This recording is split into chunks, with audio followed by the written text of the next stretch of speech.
కానీ ఒక్క దత్తాత్రేయుల వారి విషయంలో మాత్రం ఒక పరమాద్భుతమైనటువంటి విషయం. నిజంగా దత్తాత్రేయుల వారి చరిత్రలో వారు చెప్పినటువంటి ఆ ఉపాఖ్యానం కానీ ఎవరైనా మనసులో గట్టిగా పట్టుకోగలిగితే వారి జీవితం ఉత్తర క్షణం మలుపు తిరిగిపోతుంది.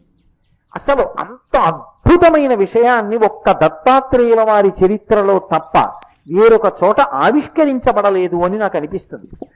ఒకప్పుడు వారు అవధూత సంప్రదాయంలో నేల మీద దిగంబరుడై పడున్నారు. ఆయన ఒక అరణ్యంలో నేల మీద పడుకుని ఉన్నారు.